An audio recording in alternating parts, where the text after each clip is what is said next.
Hey friends, I'm Glenda Hill, creator of Food Revival, and today we're talking about how to use and to eat more of natural foods so that we can achieve a healthy weight and build our body up physically and emotionally, and to be able to spiritually discern what's going on around us.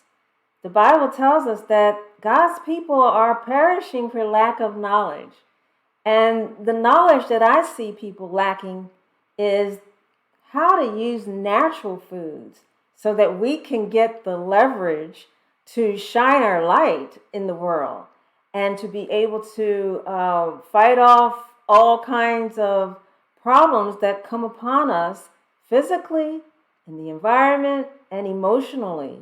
We can be fortified against that just by the way we eat our foods.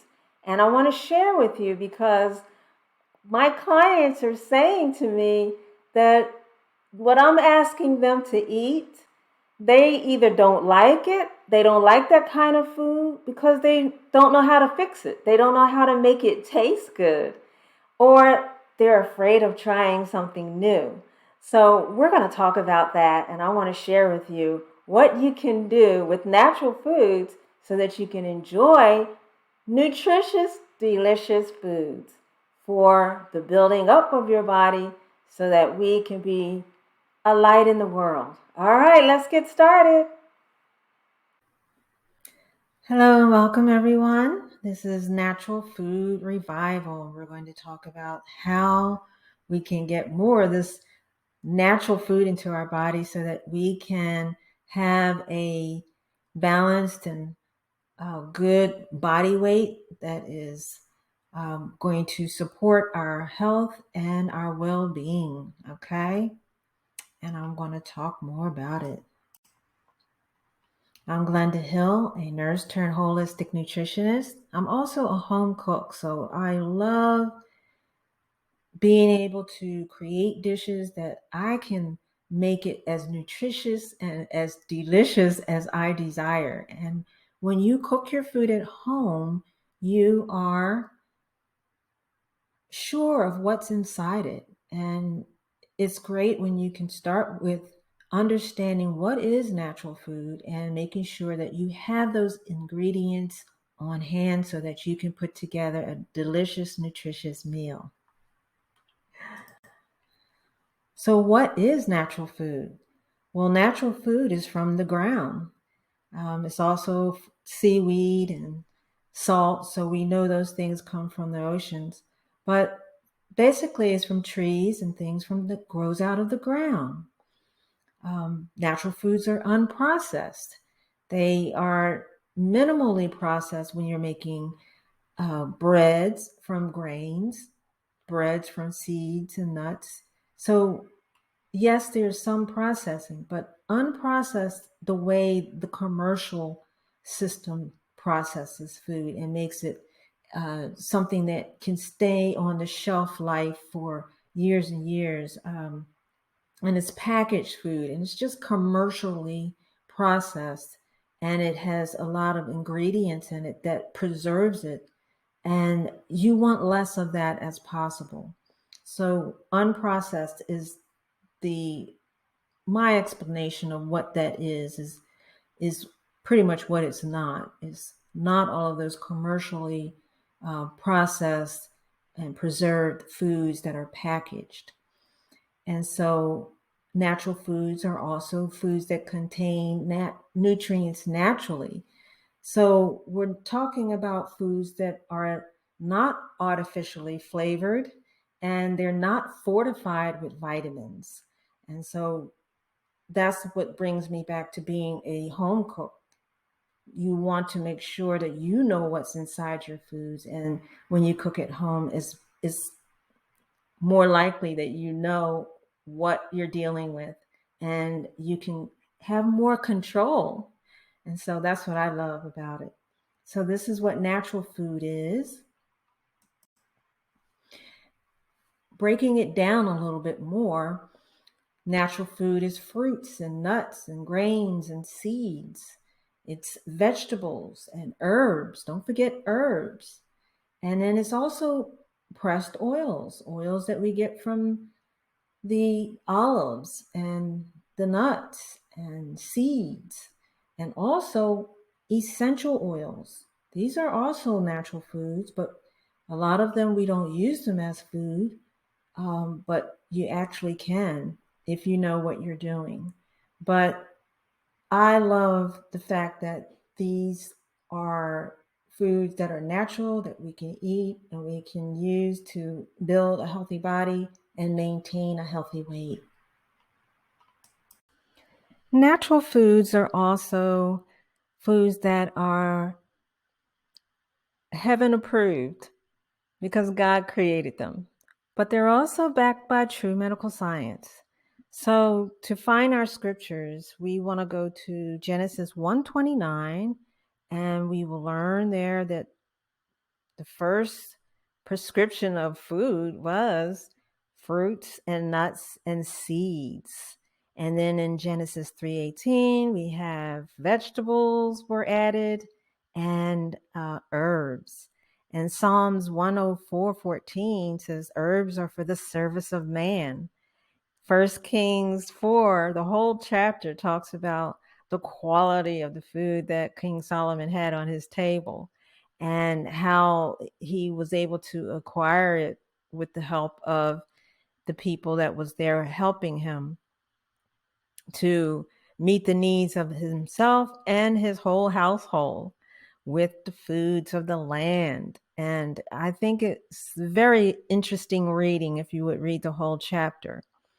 And then also Ezekiel 4:9 talks about the different grains. And Second Samuel also talks about food that we have access to. And it's so good to be able to know that we are eating food that God prescribes for us because He created us and He knows exactly what our bodies need to run optimally and to stay lean and strong. All right. One of the things that makes food taste really good in my mind and satisfying in my heart is that when I mix fruits and vegetables and greens and I put it together in a way that you see here. And there's some cooked foods and there's some that are raw. And it gives me texture. It gives me a variety of different flavors that I can enjoy. And I'm not eating one particular food throughout the whole meal. And so my taste buds don't get bored ever. It's just a variety of foods and they all blend together well, and that's important. So the key is to make sure that the foods that you are putting together are foods that you like.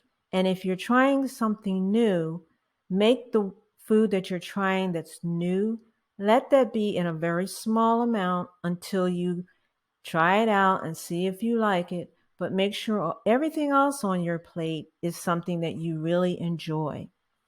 And so you won't be afraid to try new things if you follow this strategy. Just make sure that the new food is in a small enough amount where if you don't like it, you don't have to eat it. There's many other things on your plate that you will enjoy and it will fill you up and get you to where you're satisfied. All right. Greens. This is kale. And a lot of people say, I don't like kale. I don't know what to do with kale. And it's pretty simple. You just steam it lightly and you put a lemon and garlic dressing on it with a very little bit amount of oil, very little, just enough to just kind of give it a little sheen. But it's really very, very delicious when you put salt and you got your pepper and garlic. It's good. I use a little bit of lemon if you want to freshen it up a bit, but you can experiment. And it's really a matter of taste. Okay.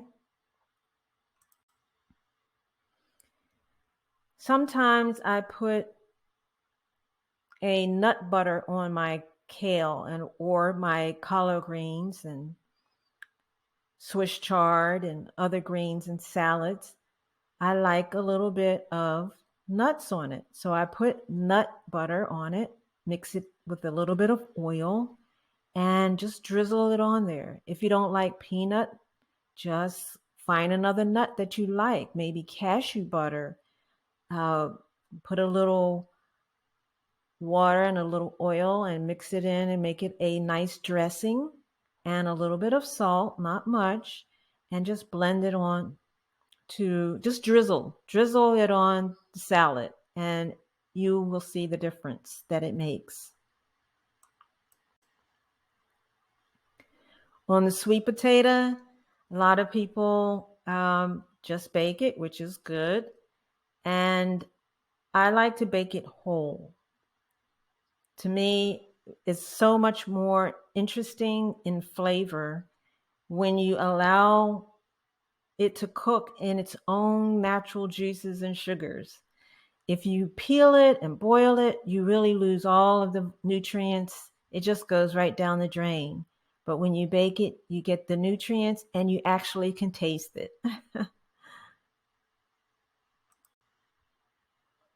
Some people add a little maple syrup and peanut butter on their sweet potato. That's interesting. I've done it before and I do like it, but I don't eat it that way all the time. So that's just a variation that is also good. Here we have Brussels sprouts with almonds. And the interesting thing about this is that people don't like Brussels sprouts. They actually like this dish. It does have a little bit of vegan cheese on it, but the ideal here is that you just want to steam it lightly, um, break it up, and then add some nuts on it. And it could be whatever nut that you like, but almonds go really well with this. And just a light coat of lemon and oil and some tahini on it or other nut butters, but I just like it with a little bit of lemon and oil. But it's up to you. You decide. You make it as delicious and nutritious as you desire.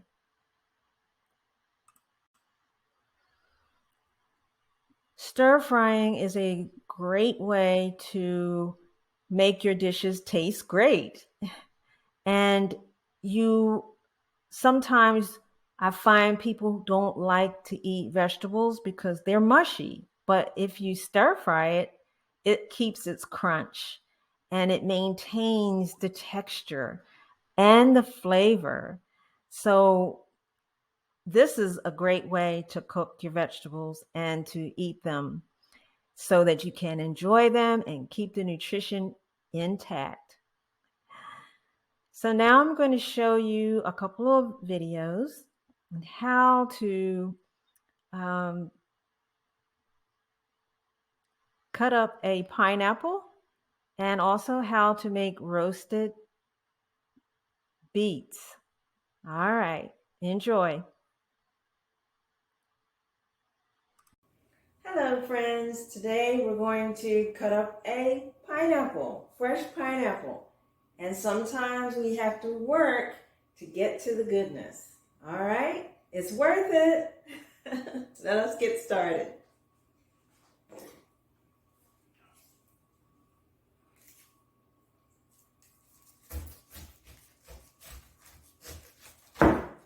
Sharp knife, of course. And we want to move our stuff out of the way. Once we, then let's do the hard work. It's not too hard. Smells good.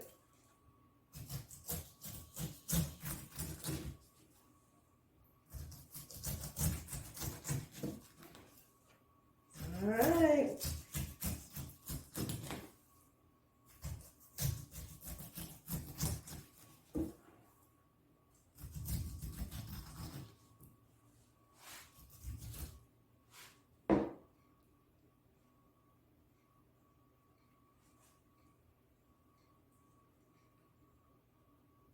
Mm, very good. Mm.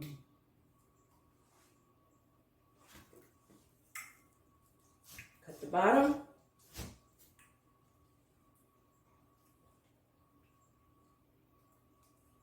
Okay. I like to cut mine in half and in quarters.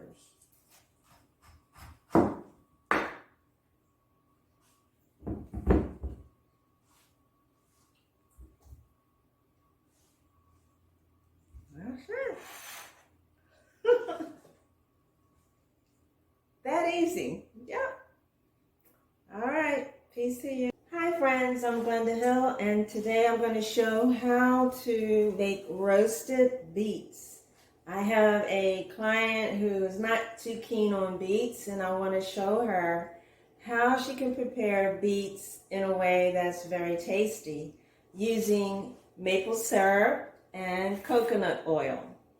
And so I think we all have to sometimes realize that we have to do the work to get to creating something that is very tasty and good. And beets are a root vegetable and they're very tasty, but sometimes you have to work at it to get it where you want to eat it and enjoy it.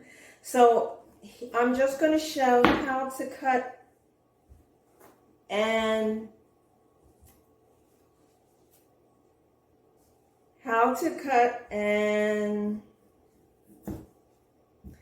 maybe peel a little bit of the skin, but you clean it off really good so you don't have to really do too much peeling.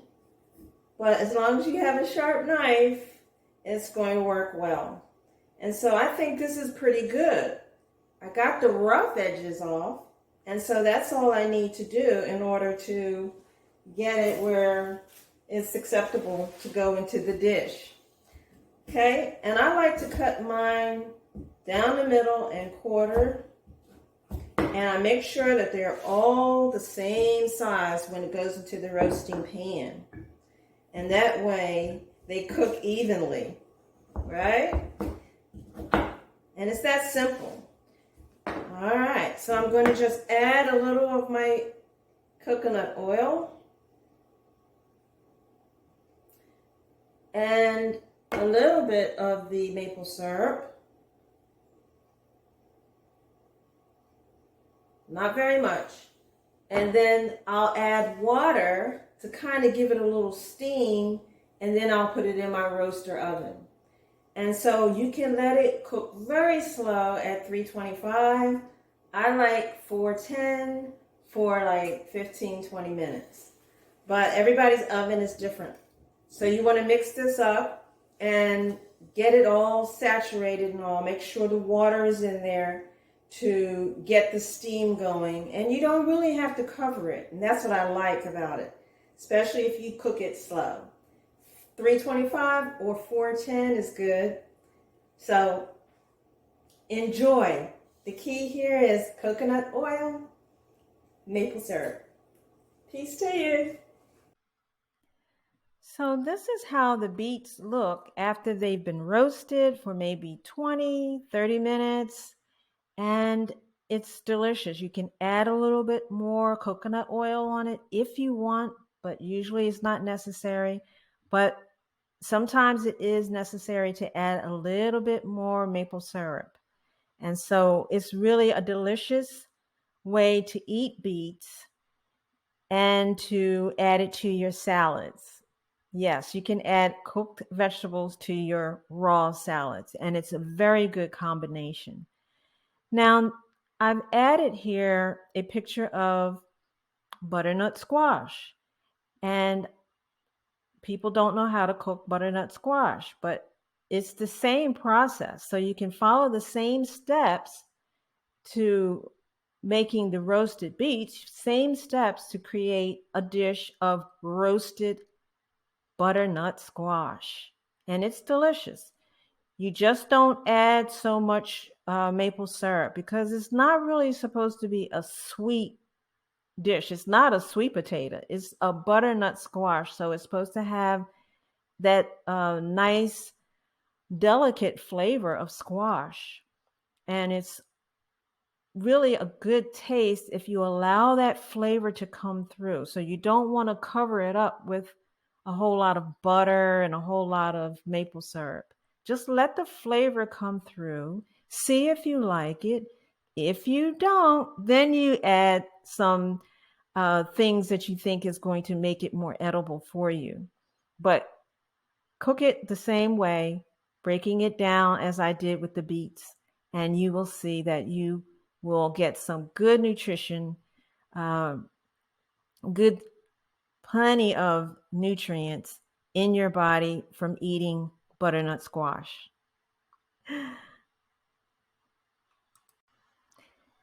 Thank you for watching, and I hope this has helped you to try new things, new foods, plant-based, yes, but you don't have to be a vegetarian or a vegan to try these new dishes. Just get more fruits and vegetables and natural foods in your diet. That's the main key here. Eating more natural, eating more flavorful and highly nutritious foods in your diet. All right. Peace to you. Have a great day.